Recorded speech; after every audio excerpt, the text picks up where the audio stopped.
چند دعائیں بہت ضروری ہیں جو ان لیلۃ القدر میں آپ نے کثرت سے مانگنی ہے. ایک دعا سب سے پہلے میں نے بتایا کیا مانگنی ہے؟ ہدایت.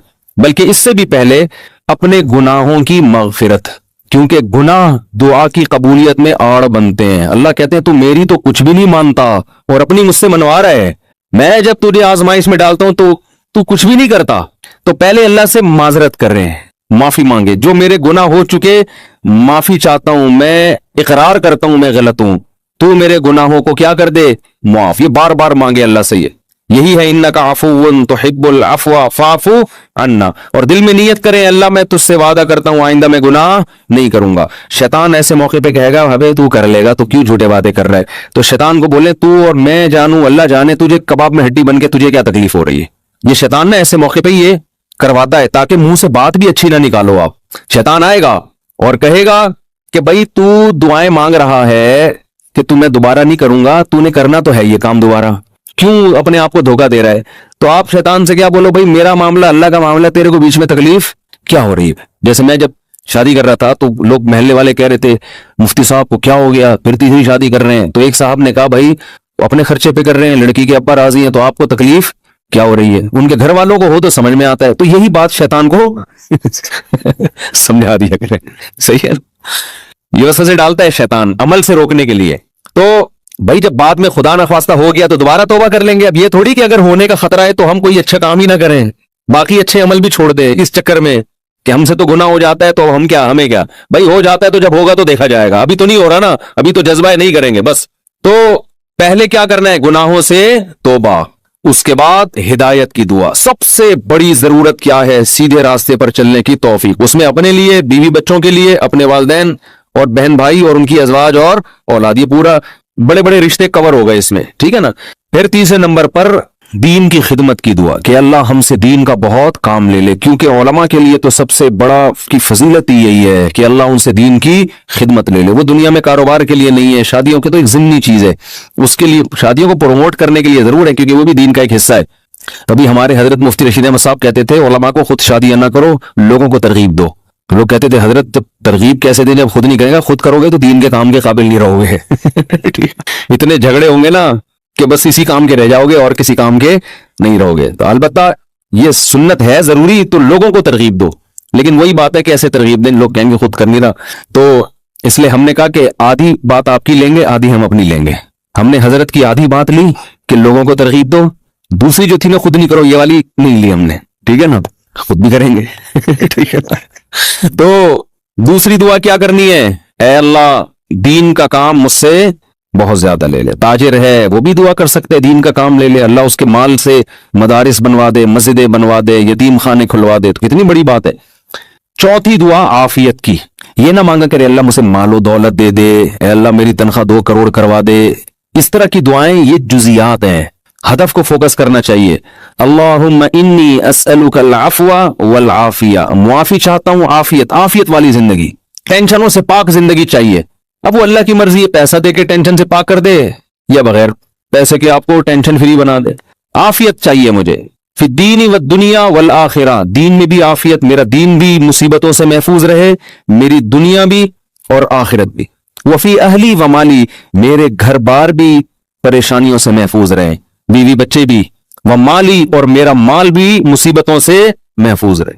مالوں پہ ہلاکتیں آ جاتی ہیں، فیکٹریوں کو آگ لگ جاتی ہے. تو یہ بڑی جامع دعا ہے، سمجھتے ہو. اس کے بعد ایک دعا اللہ سے اور مانگ لو. شادی شدہ آدمی کے لیے گھر ایک بڑی ٹینشن ہوتا ہے نا. وہ کہہ سکتا ہے کہ میں اللہ سے مصیبت سے پناہ مانگ رہا ہوں، تو مصیبتیں تو میں نے گھر میں خود پالی ہوئی ہیں. شادی شدہ لوگ، بعض لوگوں کی یہ رائے ہوتی ہے، تو یوں دعا مانگو ربنا ہب لنا من ازواجنا وذریاتنا قرۃ اعین. اے اللہ ہمیں ہماری ازواج یعنی بیویوں اور اولاد کی طرف سے آنکھوں کی ٹھنڈک. یہ دعا عورت بھی مانگ سکتی ہے کیونکہ زوج کا لفظ بیوی پر بھی اور شوہر پر بھی. آنکھوں کی ٹھنڈک دے، ان کو ہماری آنکھوں کی ٹھنڈک بنا دے. جب ہم گھر آئیں تو خوشی ہو، میری وائف بیٹھی ہوئی ہے ماشاءاللہ، میرے بچے بیٹھے ہوئے، خوشی ہو. یہ نہ ہو کہ جب گھر آئے تو پتہ چلا بیگم میکے گئی ہوئی ہے تو خوشی سے پاگل ہو جائے آدمی. جیسے کہ آج کل ہو رہا ہے. وہ ٹک ٹاک پہ آتے تھے نا پہلے، اب تو پتہ نہیں موقع ہی نہیں ملتا دیکھنے کا. وہ ایک آدمی کا دکھایا، اس کی بیوی میکے جا رہی ہے تو وہ بڑا پریشان نہ کہ یار جا رہی ہے، کچھ افسوس ہوا، اور ادھر منہ کر کے خوشی سے ناچ رہا ہے. ٹھیک ہے نا.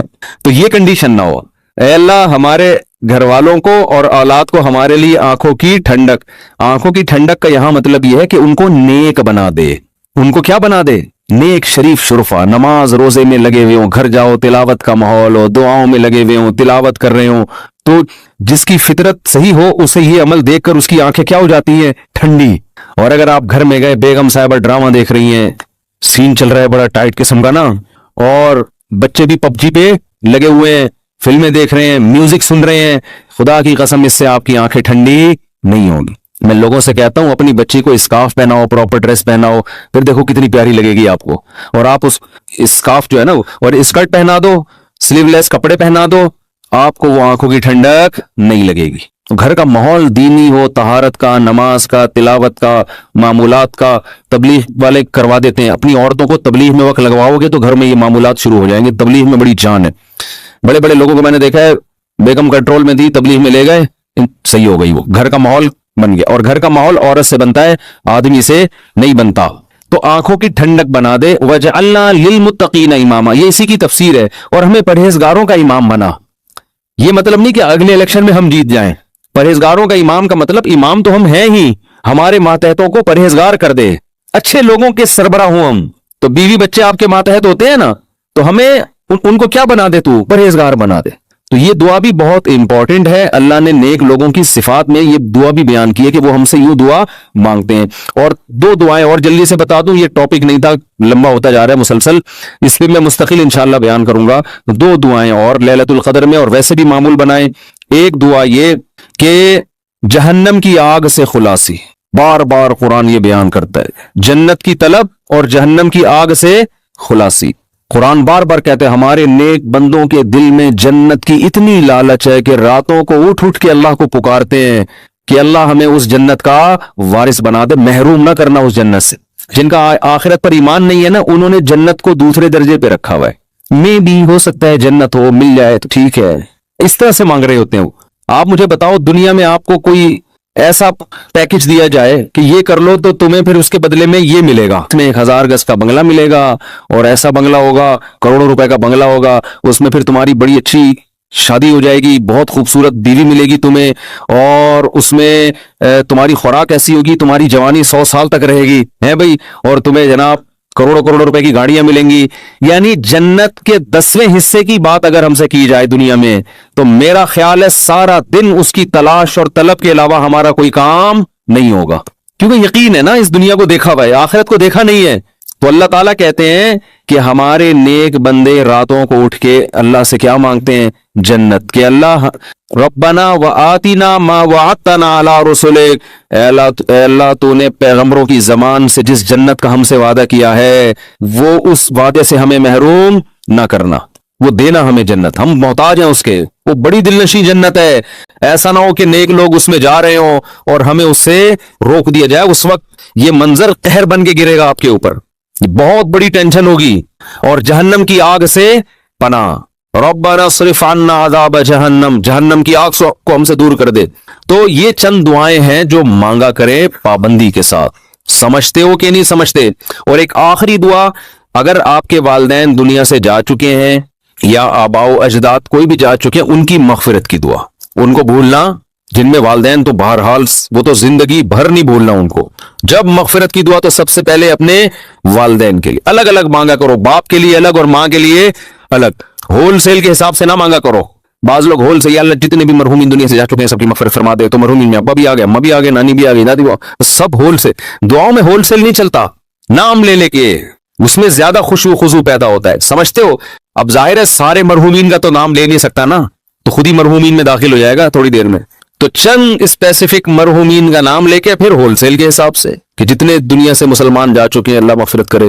تو یہ کام ضرور کرنا چاہیے لیلۃ القدر میں. اور لیلۃ القدر میں مخصوص عبادت ثابت نہیں ہے. یہ جو چل رہا ہوتا ہے نا کہ پہلی رکعت میں یہ سورت پڑھیں, پھر یہ سورت پڑھیں, پھر یہ سورت پڑھیں, یہ سب چیزیں غیر ثابت ہیں, بدعت ہیں. ان سے اجتناب کریں. تمام دوائیں بچوں کی پہنچ سے دور رکھیں, تمام بدعتیں اپنی اور بچوں کی پہنچ سے دور رکھیں. تو لیلۃ القدر میں آپ سمپل نماز پڑھیں, زیادہ سے زیادہ دعا مانگیں, اور تسبیحات ہیں, تلاوت ہے, یہ کام کریں. سمجھتے ہو؟ دوسرا, جتھے نہ لگائیں لیلۃ القدر میں. اس کو بھی لوگوں نے ایک شو بنا لیا ہے